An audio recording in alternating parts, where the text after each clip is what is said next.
Hi friends, ഇന്നത്തെ ഒരു കുഞ്ഞു വ്ളോഗാണ് കേട്ടോ. ഈ അമ്പലം നിങ്ങൾക്ക് പരിചയമുണ്ടോ? ഇത് നമ്മുടെ ആറന്മുള ശ്രീ പാർത്ഥസാരഥി ടെമ്പിളാണ്.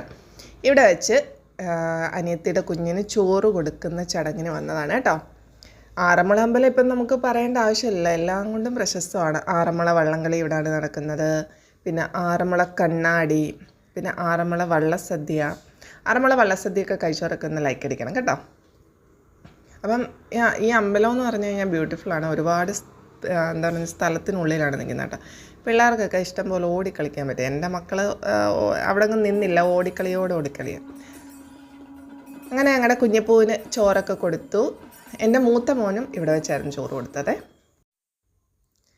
പിന്നെ ഇളയ മോന് ബോംബെ വെച്ച് അവിടുത്തെ ഗുരുവായൂർ അമ്പലത്തിൽ വെച്ചായിരുന്നു കൊടുത്തത്. പിന്നെ മക്കൾ രണ്ടുപേരും കൂടി ഇവിടെ, വെയിലൊന്നും അവർക്കൊരു പ്രശ്നമില്ല, മണലൊക്കെ ചുട്ട് പഴുത്ത് കിടക്കും, അതൊന്നും അവർക്കൊരു പ്രശ്നമില്ല. ഓടിക്കളിയായിരുന്നു. ഇത് നമ്മുടെ പമ്പയാറാണ്. നമ്മുടെ ബോട്ട് റേസിങ് നടക്കത്തില്ല, ഉത്രട്ടാതി വള്ളംകളി നടക്കുന്ന ആറാണ്.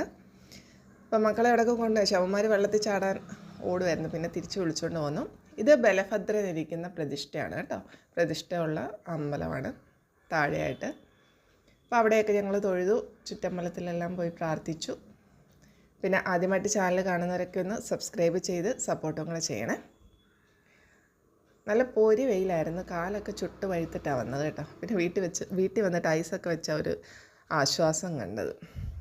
ഇവിടെ ചൂടായി കഴിഞ്ഞ് കഴിഞ്ഞാൽ ഭയങ്കര കാല് നന്നായിട്ട് പൊള്ളും. മക്കൾക്ക് രണ്ടുപേർക്കും ഒരു പ്രശ്നമില്ല, അവർ ചൂടും വെയിലും ഒന്നും ഒരു പ്രശ്നമില്ലാതെ കളിയായിരുന്നു. അപ്പോൾ ഇന്നത്തെ ഈ കുഞ്ഞു വീഡിയോ എല്ലാവർക്കും ഇഷ്ടപ്പെട്ടെന്ന് വിചാരിക്കുന്നു. ഇനി മറ്റൊരു വീഡിയോയുമായി കാണുന്നത് വരെ താങ്ക് യു ഫോർ വാച്ചിങ്.